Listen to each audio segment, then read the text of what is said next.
So hey guys, welcome back to the channel.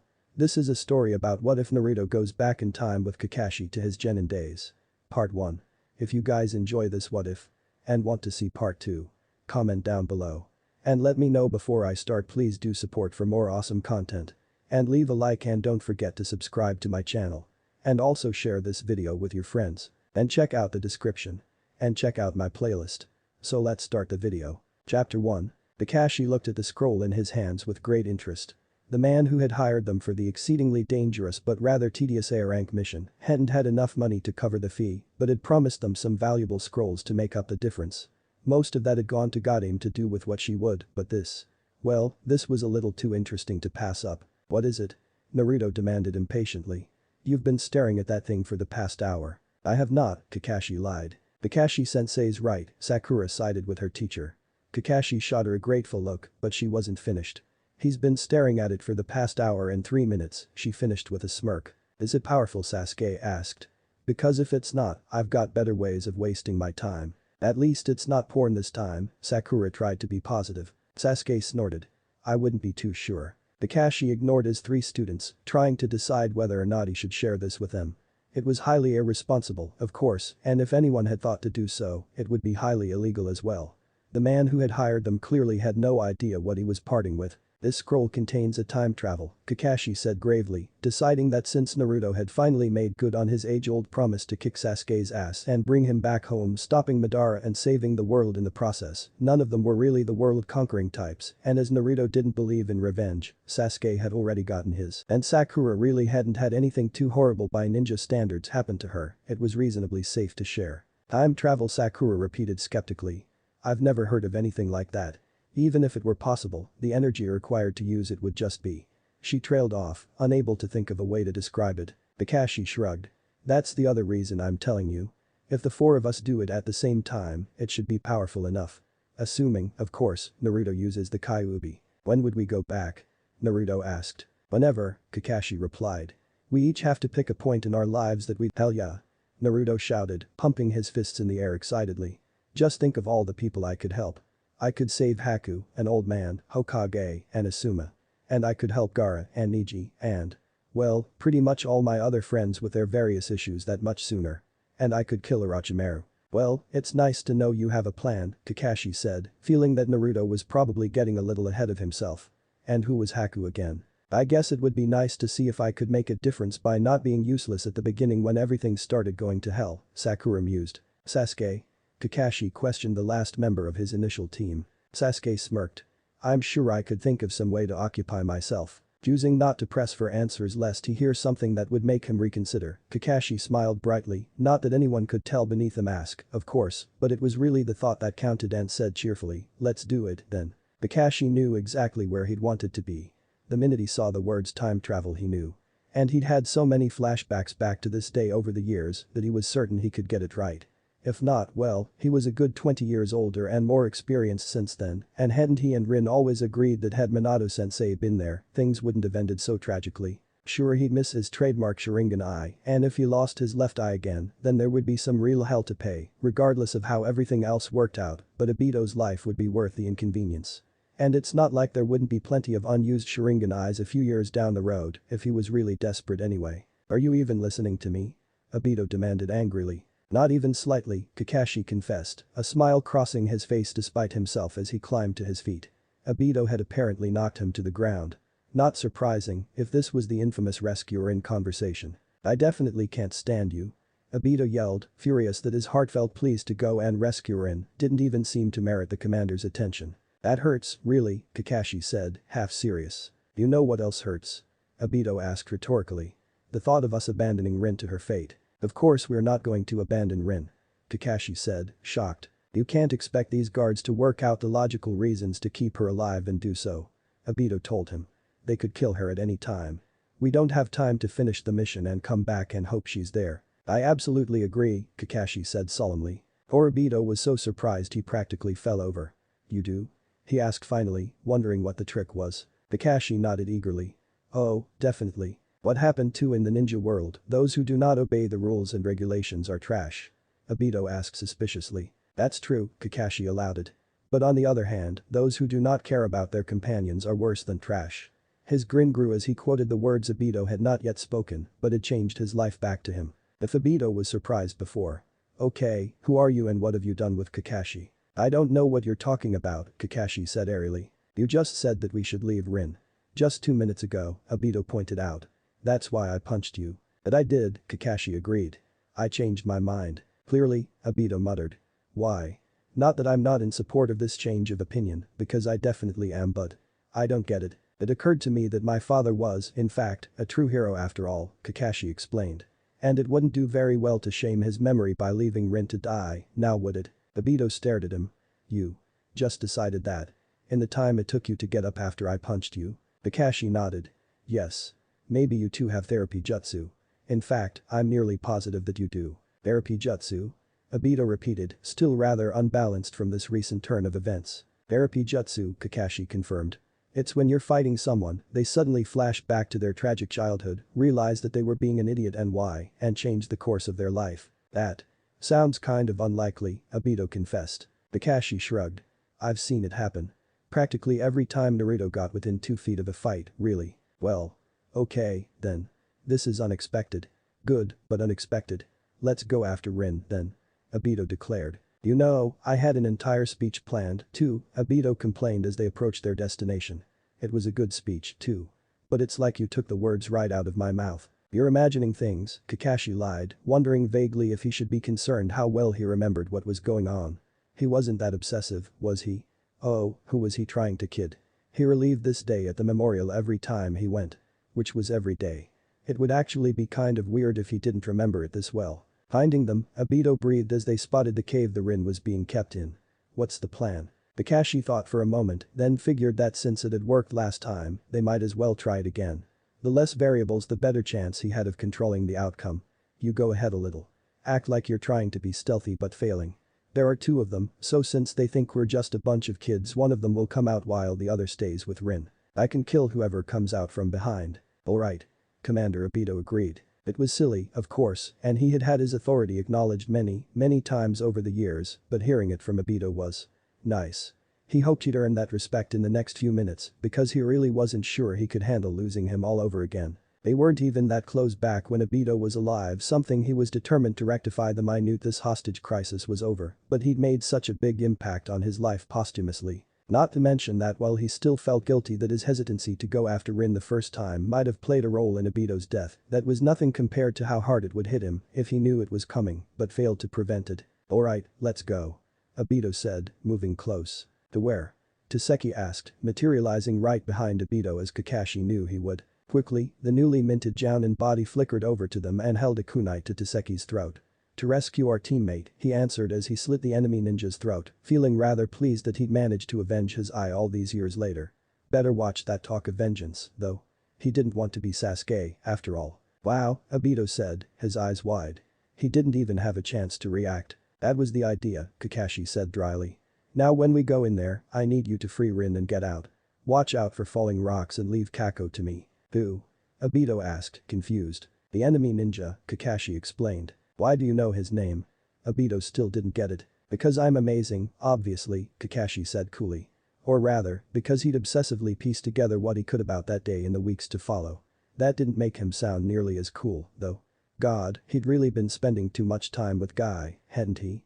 Speaking of, since he wasn't planning on receiving his signature Sharingan this time around, he might actually have to start training with him. Not as compulsively, obviously, but he needed an edge somehow, right? Not the word I would use, but. Let's go, Obito said, running towards the mouth of the cave and immediately engaging Kako. Kakashi groaned. What did I tell him? He's as bad as Naruto, I swear. As Obito was apparently busy, Kakashi hurried to Rin's side and quickly dispelled the illusion and untied her. Rin blinked blurrily. Kakashi. I what? Oh. Her eyes went wide as they found her other teammate. Obito. His eyes. The quick glance confirmed for him that Obito had just awakened his Sharingan. Good. He'd completely forgotten about that in his effort to shut Taseki down quickly and not lose his precious eye. Still, he'd better lend a hand. Are you okay to walk? Kakashi asked. Yes, Rin nodded, getting shakily to her feet. Wait near the exit for us, Kakashi instructed. It shouldn't take long. Without waiting to see if she'd listen, he knew she would. Of course, he turned towards the battle and threw a shuriken at Kako. He dodged it easily, but that gave Obito an opportunity to knock him down. "We did it." Obito beamed when he didn't get up after several moments. Knowing that Kako was either faking or would be regaining consciousness shortly, Kakashi shook his head grimly. "Not yet. Chidori." He cried as he killed Obito's would-be murderer. "Minato-sensei said not to use that," Obito pointed out. "I've completed it," Kakashi replied. "In one day." Obito couldn't believe it. "Is that any harder to believe than me changing my entire belief system in the course of one punch?"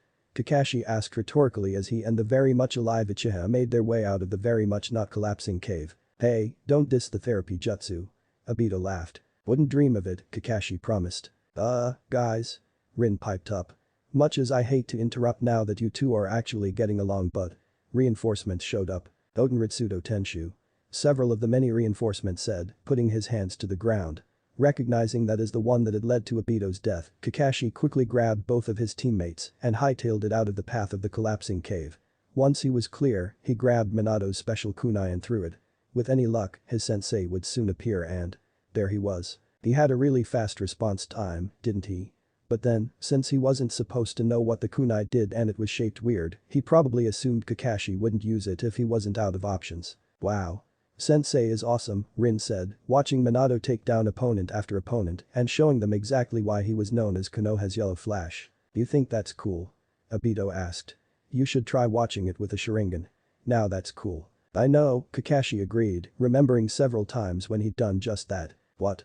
Obito asked. "I said I'm still waiting for that you made Jounin present." "I'm very proud of all of you," Minato told them as they made camp for the night. "Rin, even though you were captured and tortured under, you did not reveal anything to the enemy. Obito, you found your courage, awoke your Sharingan, and proved yourself as a truly capable shinobi of Konoha. And Kakashi. I honestly never thought I'd say this, but you have learned the true meaning of teamwork. What about our mission?" Rin asked. "We kind of forgot about that." Minato smiled warmly at them. "Unexpected delays happen all the time on missions. I took down the shinobi I needed to, so I can join you on your part tomorrow. The Kanabi bridge is so going down," Obito declared boldly. "I bet I'll destroy it first," Kakashi challenged impulsively. "Oh, you are so on," Obito said heatedly. "Oh, that reminds me," Kakashi said suddenly, turning to his female teammate. "Rin, Obito's totally in love with you. It wouldn't do to let Obito die without telling her how he felt again, now would it?" Really, he was doing Obito a favor. "What?" Rin asked, surprised. "Kakashi." Obito shouted and lunged at his friend. Kakashi smiled to himself as he ran from the enraged Uchiha. That had worked out very well. Better than he'd hoped, even. Not only was Obito alive, but they were well on their way to becoming friends and were reminding him so much of Naruto and Sasuke's rivalry that it was ridiculous. With Obito not having died for Rin's sake, she wouldn't be all depressed and go off and get herself killed. If Obito could be convinced to leave the Uchiha compound before the massacre, he knew the date, having dealt with Sasuke for years, and was not above resorting to kidnapping to keep Obito safe that night. Maybe Obito could even take in Sasuke, so he'd stop brooding so much about having no family. He wasn't quite sure what to do about Minato, but since he knew about Madara and that was the only reason the Kyuubi attacked, well, he had a few years to figure something out. If nothing else, he could always take Naruto in if there was nothing to be done for Minato or Kushina. Speaking of his former future students, for he would, of course, have to take them if only for old time's sake, he wondered what they had used their chance to time travel for. Surely they were using it for a noble purpose like he was. Right. On the other hand, perhaps it was for the best that he'd never know. Chapter 2. When Naruto heard about the chance to change the past, his first thought was, well, my childhood sucked so I might as well skip on to my genuine days. He realized something, though. While Sakura's fangirling was annoying, especially as he was no longer blindly infatuated with her and liked her as a person now, it was nothing compared to Sasuke moping about revenge all the time. What's more, having to waste 4 years of his life tracking Sasuke down was kind of a drag and he didn't want to go through that again. And what on earth had the boy been thinking to go after Orochimaru all people? For God's sake, the snake was even more of a pervert than Jiraiya as far as Naruto was concerned. Granted, he didn't go around spying on hot springs, not that Naruto knew of at any rate, or declaring himself a super pervert, but then again at least Jiraiya didn't regularly go around giving hickeys to prepubescent girls and boys before convincing them to go live with him. So instead of starting at 12, Naruto elected to start at 8. Surely he could put up with a measly 4 years of continuing to be alone. Well, not completely alone if he played his cards right with Sasuke. The massacre was going to happen. If the ridiculously diplomatic third Hokage hadn't been able to stop it, an 8-year-old outcast like himself sure as hell wouldn't. So, what to do? By himself, not much. He could always follow Sasuke around until the other boy accepted that they were friends, in which case he might not be so bitter growing up and be less inclined to try and kill him later and abandon Konoha. Last time, Sasuke hadn't accepted it until he decided that if Naruto was going to try and stop him, then he might as well get a Manjutsu Sharingan out of the deal. Naruto wandered around town as he pondered and eventually ended up at Ichiraku Ramen Bar. He grinned, pleased to see his favorite restaurant before AM had gone crazy and turned it into Itsukumen Bar. Granted, he could easily turn it back into ramen, but it was rather, dare he say it, troublesome, and AM always yelled at him every time he did that. Entering the eating establishment, Naruto glanced around idly when he froze. Oh my god. Is Kakashi actually on a date? With Anko? And, hey, you two look familiar. Aren't you dead? He blurted out. Oops. So much for subtlety. What do you mean with Anko? Anko demanded suspiciously. Who else would he be out with? Because I swear to God, Haddock, if you're cheating on me, I will emasculate you with a toothpick. Kakashi gulped. I would never do such a thing. I already have the most amazing girlfriend around right here. That's better, Anko said, sounding satisfied. Well, second most amazing, really, a man who looked vaguely like Sasuke said. And Naruto was pretty sure he'd seen him somewhere before, but not personally. Really sure he was supposed to be dead. Oh, well, it was possible he died sometime in the next 4 years or so. After all, she's not Rin. Eye twitching, Anko reached for a kunai. Don't mind him, the brown-haired woman Rin interceded smoothly. He's clearly beast. Now that that's settled, there's something I need to talk to Naruto about. I shouldn't be long, Kakashi promised as he stood and practically dragged Naruto over to an empty corner of the room. Well, what have you got to say for yourself? What do you mean? Naruto asked, only half feigning ignorance. You seem surprised to see me with Anko when you should know we've been dating for a little over 6 months now, and when you saw her in Obito, you said they were supposed to be dead, Kakashi pointed out, eyes deadly serious. Naruto's eyes widened in realization. Your eyes. My eyes? Kakashi repeated neutrally. You don't have a Sharingan, Naruto breathed, trying to get over how weird it looked to see his ex-teacher without a hit eye covering his eye or even a Sharingan eye. Kakashi just blinked at him, looking stunned. Naruto? He asked hesitantly. I thought we'd already established that you knew who I was, Naruto told him, wondering if he would have to somehow prove his identity. Well, that would be easy enough as Kakashi already knew about the Kyuubi, but he wasn't exactly supposed to know yet. No, I mean, Kakashi shook his head, trying to sort his words out. You came back too? I expected different timelines. Realizing that his teacher was being vague enough so that he, at 8, wouldn't realize what Kakashi was talking about unless he knew exactly what Kakashi was talking about, Naruto managed a small smile. Me too. I guess because we all did it together the two of us ended up in the same spot. Did Sasuke and Sakura come back yet? Kakashi shook his head. Not that I'm aware of and, believe me, I've kept my eye on you three.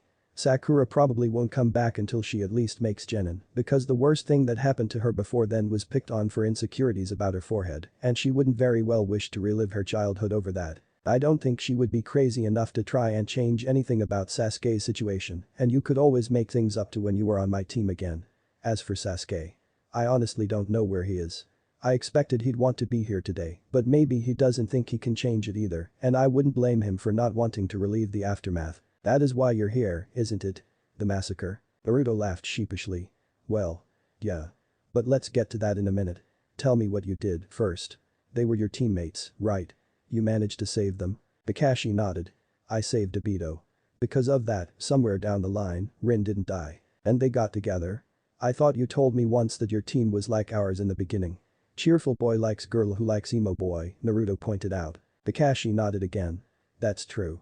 However, after Obito died and made me promise to take care of Rin, I always saw her as the girl Obito loved, and it's not like I could change that after these years. Eventually, Rin realized that I was never going to be interested and, over time, she fell for Obito. And you went with Anko? Naruto still couldn't believe it. Are you crazy? Kakashi shrugged. We're all crazy, Naruto, it's part of the job description. The most normal of all of us was Sakura, and look how useless she was until Tsunade got a hold of her and started to spread her craziness. In fact, I have a theory. The crazier the ninja, the more powerful they are. True, Naruto acknowledged. But I repeat. Anko? Isn't she a little young for you? I'm not that old, you know, Kakashi replied, looking mildly affronted. Anko's only 2 years younger than me, and there's nothing wrong with a 22-year-old dating a 20-year-old. Whatever you say, Naruto didn't look convinced but decided to let it drop. He found he really didn't need to know. Any other life-altering changes I should know about? Kakashi considered the question. He had already been in the past for a little over 10 years now and a lot had changed in that time. Still, Naruto had said, life-altering, so. Well, you're not an orphan, for one thing. What? Naruto's eyes bulged out. I have a mom. Everybody has a mother, Naruto, Kakashi said condescendingly. Honestly, it's like nobody gave you the talk. Naruto glared up at him. That reminds me. I don't think I will ever forgive you for leaving it to Jiraiya to give me that. Seriously, if I hadn't sworn off revenge, I would totally kick your ass for that. Well, it's a good thing you did, then, huh? Kakashi asked cheerfully. Anyway, to answer your real question, no, your mother is still dead. Just like before, she died shortly after childbirth because Madara showed up. And don't you dare feel guilty for that, it wasn't your fault, and God knows you've had more problems due to the Kyuubi over the years than anyone else. So? Naruto said hesitantly. Does that mean that? But how? Your father is still alive, Naruto, Kakashi told him, smiling genuinely at the small boy. But what about the Shinigami? Didn't they need a sacrifice to seal the Kyuubi? Naruto was confused. They did, Kakashi admitted, his grin fading. But the third Hokage sacrificed himself instead of the fourth. You killed the third Hokage? Naruto asked incredulously. I did not kill him, Kakashi snapped. He didn't sacrifice himself in the original timeline, so you must have done something, Naruto pointed out rationally. Kakashi sighed heavily. You have to understand, the last time no one knew what your father was going to do, just that he had a plan. Minato knew that if anyone knew what he was going to do, they would end up stopping him. Almost immediately after you were born, he rushed out to stop the Kyuubi's advance and as such didn't really have any time to make provisions for you. He told Gamabunta to tell Jiraiya to spread the word that he wanted you to be a hero, but the third derailed that plan by keeping the details of the seal and your parentage a secret. So what did you do? Naruto pressed. I let it slip what Minato was planning, and the third decided he would rather be sacrificed to a Shinigami than come out of retirement, Kakashi explained. Naruto stared at him. You're joking. Well. It might have been a bit more complicated than that, Kakashi admitted. He said that your father was what Konoha needed right now, that he was too old to take the reins again, that you were going to have a hard enough life as a Jinchuriki without being an orphan, too, and needed someone to take care of you. Minato didn't like it, but in the end he agreed. So my father's the Hokage, huh? Naruto mused. He was saddened at the third's loss, of course, but he'd come to terms with it 5 years ago, so it didn't hit him as hard as it would have had it been, say, the very much still alive Tsunade. Does that mean people have to be nicer to me? Kakashi snorted. Kid, when your father said he wanted you to be seen as a hero, he meant it. His determination that your sacrifice be honored and the fact that your parentage was public knowledge as well as Minato's own hero status, boosted by his defeat of the Kyuubi. Well, let's just say that you won't need to bring half of Konoha back to life to get your heroes welcome this time. Well, that will make the next 4 years easier, Naruto decided. You're going to have to tell me about my father, though. If he's been raising me all these years, I'll probably be expected to know a bit more about him than the scraps of information I managed to collect from you and Jiraiya. Hell, even Gamabunta was more talkative than you two were. Of course I'll help you with any questions you may have, Kakashi promised. I do kind of have a date to get back to, though, so. What are your plans as far as tonight goes? What are yours? Naruto shot back. I don't think you went through all this effort to save Obito only to lose him now. A thought struck him. Wait, so much else has changed, is there even going to be a coup? Kakashi nodded solemnly. Your father is many things, Naruto, but he is not a miracle worker. The seeds of the Uchiha rebellion were sown before Madara even left Konoha. And, of course, it doesn't help that your father actually saw Madara loitering around the day of the attack. He didn't recognize him, however, just knew that it was an Uchiha, and as Madara is supposed to be dead. It gave people a lot of reason for suspicion. Unlike the third, Minato refuses to let the council bully him into going along with them, but with Danzo having his little minions stalking the Uchiha, and with Koharu and Homura's obvious distrust, the coup is supposed to occur sometime within the next week or so. Minato put off ordering it as long as he could, but in the end preventing another great shinobi war is more important than one clan. Itachi's to kill them tonight. What about Sasuke? I mean, we all know Itachi won't kill him, but he can't be left on his own again either, not after what happened last time. And what about Obito? Naruto inquired. Obito's loyalty to Minato was never in question, so the clan never told him of their plans for fear it would be discovered. He doesn't know about the coup, and he definitely doesn't know about Itachi's mission. As such, Minato made clear that Obito is not to be harmed, Kakashi exposited. I'm going to keep Obito away from the compound tonight so he won't get in the way. He actually found his own place and is in the process of moving out anyway. And as for Sasuke, well, Obito will probably end up taking him in as he'll be his only remaining family member still in Konoha, and that way the both of us will be able to keep an eye on him and hopefully stop him from going off the deep end as far as revenge goes. Then what in the world am I here for? Naruto asked, frustrated. I didn't come all the way back here just to serve as Sasuke's moral support, which he won't need anyway once he comes back. He smirked as an idea came to him. Hey, whatever happened to Orochimaru? I know my father wouldn't spare him out of sentiment like the third did, so did he die, remain in Konoha, leave and join Akatsuki again? What? Kakashi frowned, unsure about the sudden change in topic. When Orochimaru's treachery was discovered, your father fought him and managed to drive him from Konoha. He would have killed him, but Orochimaru used his summons to start attacking Konoha, and by the time your father had brought out his own summons and turned his attention back to the battle, Orochimaru had managed to flee. I see, Naruto's smile was downright evil. What are you planning? Kakashi asked reluctantly, nearly positive that he did not, in fact, want to know. I don't actually know Itachi very well, but if nothing else I feel sorry for him for having to actually willingly spend time with Madara, Naruto shuddered. Total prick. And crazy as hell to boot.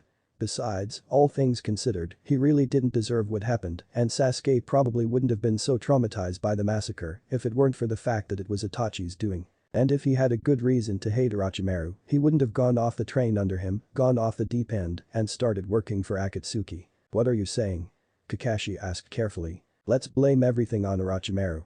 Naruto suggested brightly. Later that night, Naruto was really starting to regret his plan. Of course, it was still his best chance of actually changing anything, but since the Sharingan could see through illusions and he'd need to fool Itachi or else face some very awkward questions, he'd had to actually transform himself.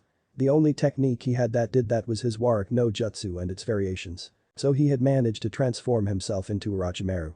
As a girl. Granted, Orochimaru had been a girl before. In fact, he was fairly sure Orochimaru had been a girl when he killed the third, but it was still weird. Of course, he really did have better things to worry about than that, but it was better than reminding himself, again, that as much as he wanted to, he couldn't help the people he saw screaming for help as Itachi methodically cut them down. Finally, he was done.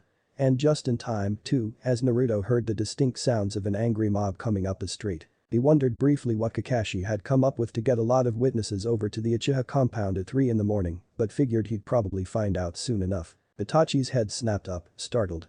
The Uchiha district was rather isolated from the rest of Konoha, half the problem, really, and there was no reason for anyone, let alone a lot of anyone's, to be here. Right on cue, Naruto jumped down in front of Itachi just as the first of the crowd came into view. Sure enough, Kakashi was being chased by a large crowd of angry people, mostly women. What? Itachi began. How dare you break into my house to peep at me? One of them screamed. How do you always get me into these kinds of situations? Obito lamented. I'm going to kill you, you boss Orochimaru. Anko gasped, stunned. What the hell are you doing here? Ah, Anko, my dear, it's been too long, Naruto greeted her amiably, his eyes never leaving Itachi's. How's the curse seal holding up? Any problems? You have a lot of nerve coming back here after what you did, she growled. Yes, I get that you're upset. We'll settle this later. Right now, I'm here for one reason and one reason alone. Naruto exclaimed. And that is? Itachi asked quietly, dropping into a defensive stance. Naruto marveled at the fact that Itachi was so quick to defend the village that it asked him to kill 318 of his family members not 2 minutes before and his best friend before that to gain the necessary power. The Sharingan, of course, Naruto explained patiently. With that, I could learn at any time. With very little effort on my part. Of course, those pitiful fools had to charge at me, trying to arrest me for treason or some other such nonsense, and so I killed them all. No matter, though. I'm sure your eyes will more than suffice. You killed the Uchiha? Kakashi asked, sounding horrified. You're a monster. I am above such plebeian labels, Naruto sniffed. He had to give Itachi props. Aside from a slight widening of the eyes, the Uchiha gave no indication that he was as confused as the rest of them, if not more so, because he knew what had actually happened to his clan and knew that Kakashi knew as well. Now, Naruto didn't actually really remember what Orochimaru used to fight other than dead people and summons, but since he was supposed to be after everybody out there, he figured that gave him some leeway. He figured he might as well start with the Earth Clone technique he was fairly sure he'd seen Orochimaru use and go from there. After fighting Itachi for a few minutes and 13 or not, the boy was good. The crowd snapped out of their stupor, remembered that most of them were ninja, and started attacking Naruto as well. I'm sorry I'm late, Naruto heard Sasuke's slightly breathless voice from the back of the crowd. What's going on? What's this? Another Uchiha. Naruto asked, sounding positively delighted. I was so afraid that I had managed to kill all of them, so this boy would be my only option as a host, but now I see that there is a spare. How wonderful.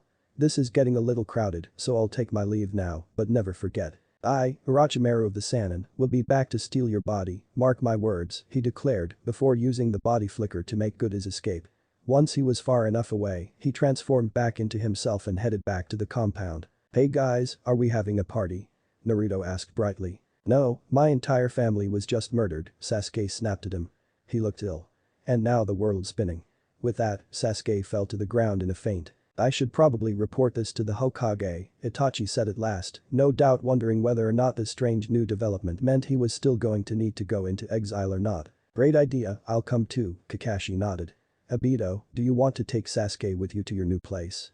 He can't really stay here, all things considering. Of course, Obito nodded, picking up a small child and heading off. Naruto, I'm not entirely sure why you're up this late, but you are going straight to bed, okay? Kakashi said sternly. Oh, absolutely, Naruto agreed. And he would. Just as soon as he saw the end result of his meddling. Itachi? I didn't expect to see you again. Is it done? Minato asked heavily as Itachi appeared at the Hokage tower. He sounded sad.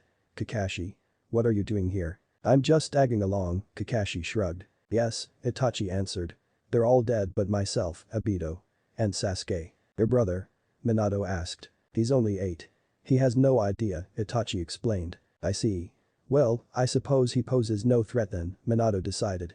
Were there any problems? I'm not sure, Itachi confessed. Minato's gaze sharpened.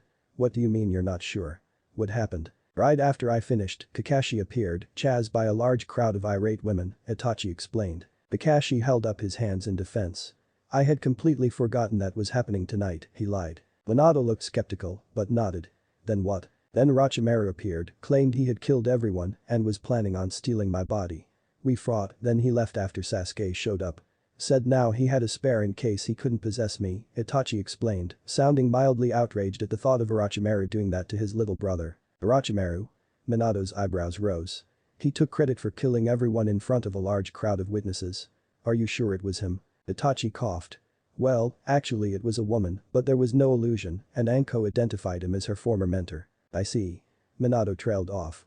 But why would Orochimaru take the blame for this? Whoever is said to have wiped out nearly the entire Uchiha clan is sure to gain a fearsome reputation, Kakashi suggested. Maybe he was after that. Maybe Minato allowed it. Still, I suppose we can deal with that later.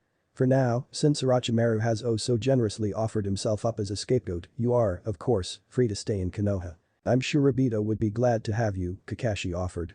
After all, you're only 13 and he'll probably want custody of Sasuke. Alright, Itachi said slowly, realizing full well just how lucky he'd gotten. Well, this isn't really how I pictured today ending, Minato confessed, leaning back on his chair.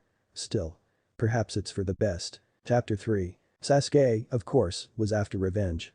Naruto had eventually helped him see that it really wasn't fair to take out his pain and desire for vengeance on everyone who happened to live in Konoha, and that what's more, it would make the Uchiha massacre completely pointless. That didn't mean he didn't still hold 3 people responsible. Kaharu, Hamura and Danzo needed to die. The third had also been involved, of course, and had been the one to give the order in the end, but as he had been the most reluctant and had ended up protecting Sasuke throughout the years, Sasuke decided he could let that go. The fact that the third was one of the strongest shinobi in the village and he was but a child and that the mysterious death of a Hokage would merit intense investigation had little bearing on his decision. As much as Sasuke wanted to see his parents and various other family members again, he had long since come to realize that as long as the factions following the teachings of the Senju were in control, his clan would always be at odds with the government. With Madara having driven the Kyuubi to attack Konoha, which he certainly couldn't affect, being less than 3 months old at the time, things only got worse.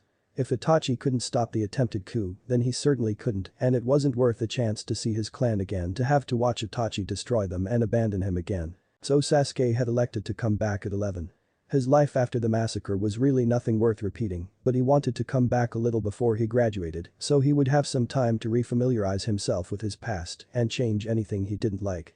Not to mention brushing up on his taijutsu and working to get his body accustomed to his more interests. As Sasuke put the finishing touches on Danzo's suicide letter, he had realized that Hamura and Kaharu were too set in their ways and could not lead Konoha into the future, but did not wish to be tried and executed for treason, so he was going to die with them and deactivated his Sharingan. He reflected that it really shouldn't have been that easy to poison the council and future Rakudame. Ah well, he was doing Konoha a favor, really, not only by taking out some dangerously old-fashioned and extremely influential leaders, but by letting the village know that its security failed and hopefully inspiring them to correct that. On his way back to his apartment, he bumped into the most annoying person he hadn't succeeded in killing. "Hey Sasuke." Naruto greeted him cheerfully. "What are you doing out this late at night?" "What are you doing?" Sasuke replied. "Midnight ramen run," Naruto explained. "I always forget to go during the day." "I see," Sasuke said. If it were anybody else that would have come across as completely ridiculous and obviously untrue, but since it was Naruto that really was one of the most likely explanations. "I'm headed home." Naruto shot him a quizzical look. "You're heading the wrong way for that, aren't you? Unless you want to take the really scenic route." "Don't be ridiculous, my apartment is this way," Sasuke disagreed. And really, how would Naruto know anyway? And why was he being so friendly? Then again, perhaps it was just that he was actually answering the blonde boy when he had really been 11, he would have just grunted, possibly said something belittling, and left. "Not unless Obito kicked you out," Naruto replied. "And I probably would have heard about that." "Who's Obito?" Sasuke asked automatically. Naruto's eyes widened. "Who's Obito Sasuke, why do you hate Orochimaru?" "Who said I hate Orochimaru?" Sasuke asked neutrally. "For that matter, who said I've even met him?" The smile spread across Naruto's face. "Sasuke. You're back." "Back?" Sasuke repeated, feeling a little out of his depth. "Yeah, you've finally decided to show up." "Kakashi came back 13 years ago and I came back 3, Naruto explained. "Sakura still hasn't shown up yet, but Kakashi and I are betting that will happen next year when we make Genin." "I see," Sasuke said. "So we're in the same timeline then?" "Yeah, Kakashi and I were pretty surprised too. Fortunately, after a few weeks my alternate timeline memories started coming in because when I first got back, I was confused as hell.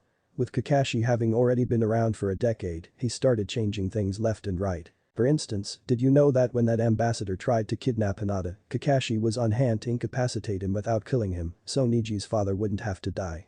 Naruto asked. "Why?" Sasuke wondered. Naruto shrugged. "Because he knew it was coming, I guess. Also, I get the feeling he kind of got tired listening to Guy complain about how fatalistic Niji was all the time before I used my therapy jutsu on him, and as most of his change followed Hinata's dad explaining what really happened that day, he figured that incident was the root cause of Niji's complex. So he did it because Niji's pain was annoying him." Sasuke summarized. "Basically," Naruto agreed. "But hey, that's why I ended up coming back. Not because of Niji, but because your sulking was really annoying and I didn't realize that you'd be following me here." "I did not sulk," Sasuke told him. Naruto snorted. "Keep telling yourself that, Sasuke. And there's no such thing as therapy jutsu," Sasuke reminded him. "Actually, I think you'll find that there is," Naruto corrected. "Apparently Obito is good at that too, and Kakashi passed along my name for it, so over the last 13 years it's become quite well known. Granted, I'm not the originator anymore, but since it's official, I feel vindicated anyway." "You would? So besides that, what's changed? Who's Obito, why am I supposed to hate Orochimaru, and what did you do?" Sasuke fired off. "Obito is your cousin," Naruto began. Sasuke blinked. "Do I have relatives?" "But the massacre. Obito originally died 2 years or so before we were born. He was on Kakashi's team and, as such, he was on my father's team," Naruto continued. "When he died, he gave his Sharingan to Kakashi. Kakashi kind of obsessed, as you probably noticed, and came back to save him. Since he was on my father's team, your family realized he had quite a bit of loyalty to Konoha and didn't tell him about the coup, and Kakashi was supposed to keep him out of the compound that night." "I have relatives," Sasuke repeated, trying to grasp this basic fact. "Or a relative. Whatever. As for Orochimaru. Well, I told you that I didn't want to deal with you sulking, right?" Naruto asked. "I came back to the day of the massacre so I could be there for you afterwards or whatever, so you'd hopefully grow up less emo. I ran into Kakashi and he filled me in on what had been going on. Since Obito would probably end up taking you in as you were kind of lacking in family, which he did, I decided I didn't want my trip to be worthless, and so we ended up blaming everything on Orochimaru." "Blaming what on Orochimaru?" Sasuke asked, confused. Naruto's grin widened. "The massacre. You." Sasuke trailed off. "You blamed the Uchiha massacre on Orochimaru? How? Why? And what happened to Itachi, then?" "I used my Warrick no Jutsu to turn myself into Girl Orochimaru," Naruto began. Seeing Sasuke cringe, he continued, I know, gross, right? Had to be done, though. Trying to explain why I was framing Orochimaru might have led to some awkward questions, and the Sharingan can't see through illusions, so I had no other choice. As for the why. Well, if it hadn't been for his stupid curse seal, then you wouldn't have been so much moodier and crazier than normal, and if it hadn't been for him killing the third, then your brother wouldn't have come back to protect you and wound up making you catatonic. Not to mention that he was the one who offered you a place outside of Konoha to begin with. The way I see it, if it hadn't been for him you wouldn't have left. It was still my choice, Sasuke felt obligated to point it out. Naruto rolled his eyes. You're my best friend and he was a crazy pedophile. Besides, was I supposed to blame you for what happened? I suppose not, Sasuke conceded. As hard to believe as a 13-year-old prodigy wiping out the clan might have been, an 8-year-old above-average academy student would have been far more ridiculous. Not to mention that Itachi would have found a way to take responsibility. And speaking of him, what happened? If people think Orochimaru is responsible, what happened to him? After he killed the clan, I had Kakashi round up a large crowd of witnesses, mostly women. I get the feeling he did something perverted, but he still won't tell me what, and they chased him to the Uchiha district where I claimed I had killed them all, attacked your brother, mentioned how much I wanted a Sharingan, and that I would be back for either your eyes or Itachi's, and left, Naruto summarized. Since everyone thought Orochimaru was responsible and your brother had heroically managed to fend him off, there was no need for him to leave, so he lives with you, Obito, and Rin. He's still really stoic whenever you don't happen to be in the room and doesn't like talking about the Uchiha or the massacre, but it's not nearly as bad as before. Sasuke stared at Naruto. Don't take this the wrong way, but I think I love you. Naruto laughed. I won't, don't worry, but Kiba might. He couldn't understand why I was so determined to bring you back after you were being such a moron, so he eventually decided I was in love with you. Sasuke twitched. I never liked Kiba. When you two got together, you were 5 times as bad. I'm sorry to hear that, Naruto said, not looking sorry at all. Especially as you're going to be seeing a lot more of him as your brother's dating his sister. What was that? Sasuke asked, sure he'd misheard the other boy. Your brother is dating Kiba's sister, Hana, Naruto said again. Why? Sasuke demanded. Naruto shrugged. Who knows how love works? Obito married his other teammate, Rin, and Kakashi's dating Anko. Anko? Sasuke narrowed his eyes, trying to remember her. Wait, wasn't she that insane proctor for the second stage of the Chunin exams? Yep, Naruto beamed. He didn't want to propose until either you or Sakura got here, and he'll actually get married once the team is back together. Anko kind of scares me, but she's pretty awesome. She can make a weapon out of anything. You two get on quite well. What could we possibly have in common? Sasuke honestly couldn't think of anything. And why do we even know each other? Well, she's your guardian's best friend's girlfriend, and they double date a lot. Anko was also Orochimaru's apprentice that he gave the cursed seal to and abandoned. You two often have long in-depth conversations about how much you hate him and plot out various revenge scenarios, Naruto offered. And trust me when I say that those greatly disturb everyone else. Sasuke considered that. Well, it's true that I haven't forgiven Orochimaru for not only presuming to take my body, but for interrupting my fight with Itachi and driving him to death by exhaustion that much faster, so I suppose I can work with that. Naruto groaned. Of course you can. Seriously, is it even possible for you to be happy without having someone you need to seek revenge on? I don't know, Sasuke confessed.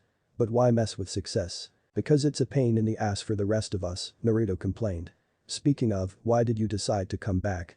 It had something to do with vengeance, right? But of course, Sasuke looked surprised that Naruto even had to ask. Even if reluctantly admitted that maybe the citizens of Konoha deserve peace after the massacre, the council and Danzo do not. You killed them? Naruto was shocked. They were meeting to discuss Konoha policy. I poisoned their tea, then used the Sharingan to fake a suicide note from Danzo, Sasuke explained. For the love of God, Sasuke, do you know how people are going to react to that? You can't just go around killing village elders every time you feel like it. Naruto burst out. I just did, Sasuke pointed out. But no worries, I feel justice has been served by Konoha as far as the massacre goes, so I see no reason to go after any other elders or the Hokage. Madara, however. Good, Naruto said. Because if you went after my dad then I might need to rethink that no revenge thing. Your dad? Sasuke was surprised. Isn't he dead? Kakashi meddled and so the third sealed the Kyuubi, Naruto explained. Kakashi killed the third. Sasuke couldn't believe it. Naruto smiled. That's what I said too. He claims that Sandai made his own choices. Speaking of people making their own choices, like it or not, your brother made his as well. Are you sure you're going to be okay facing him again? Because remember, you're not supposed to know that he's the one who killed your clan, and neither am I. Only my father, Kakashi, and Jiraiya are supposed to know since you killed the Unholy Alliance. The what? Sasuke blinked. That's Kakashi and my codename for the council and Danzo, Naruto explained. Since they always disagree with dad and always side with each other. I think I'll be okay, Sasuke decided. Right or wrong, I forgave Itachi after I found out that Konoha had ordered him to do it, so as long as I don't slip up and mention that I know it was him, I should be good. I don't see why we'd talk about the massacre even if I did know, because I still don't feel that they deserve to die, so it would just end up being very awkward. That's probably for the best, Naruto agreed. Madara is really good at framing his explanations, so you'll immediately change long-held beliefs over the course of a conversation, huh?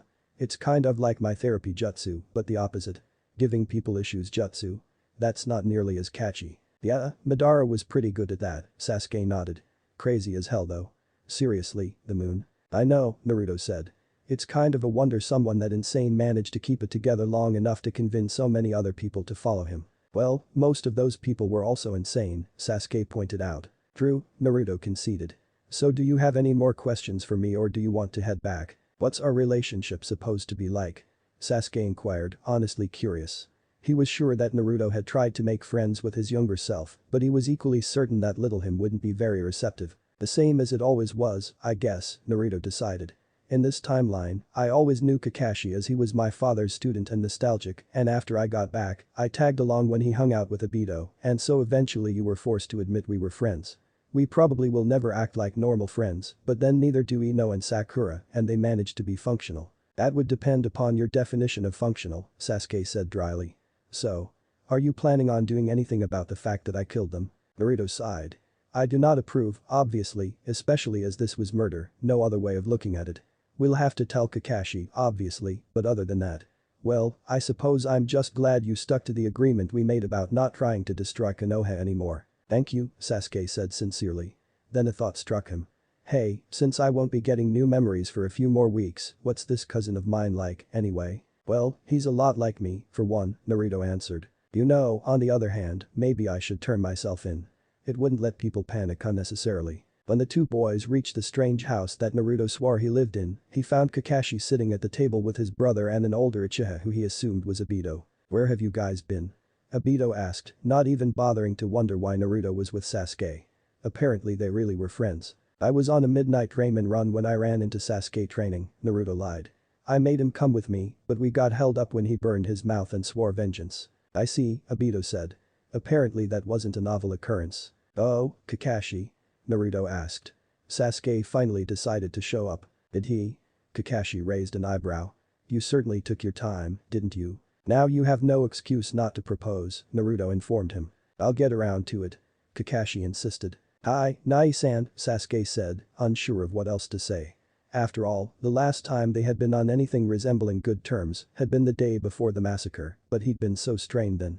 Probably trying to decide whether or not he could actually bring himself to kill his little brother. Itachi smiled at him. Swearing vengeance again, Sasuke. One of these days that's going to get you in trouble. Don't I know it, Sasuke muttered. Still, I'm sure I can handle it. And if not you'll bail me out, right? Always, Itachi promised. So what did he do? Kakashi asked Naruto quietly. Wiped out the unholy alliance, Naruto replied. Kakashi blinked. That's all. I know, I was surprised too, Naruto confided. I can't even say that that's a bad thing, given what we know Danzo's capable of and how utterly unhelpful the council always was, Kakashi admitted. I wonder who Minato will appoint to replace them. Well, he did say that he was looking for a way to get Bachan to come back for more than her biannual hospital inspections, Naruto pointed out. As for the other one, I don't know. Jiraiya would seem like the obvious choice, but his spy network is kind of personally held together by him, so. Narashikaku would be a good pick, Kakashi mused. Seeing as how he's probably the smartest person in the village and a tactical genius as well. So it looks like Sasuke's revenge-seeking tendencies actually had a positive outcome this time, Naruto said, sounding almost awed. Yes, but we must never, ever tell him this. Ever. If he's bad as far as that goes now, just imagine how bad it would be if he had encouragement. Thanks for listening. I hope you enjoy it. If you want the next part of this video, turn on that bell notification. Like, subscribe and comment down below. And also check out the others videos I have created and enjoyed it. See you guys next video.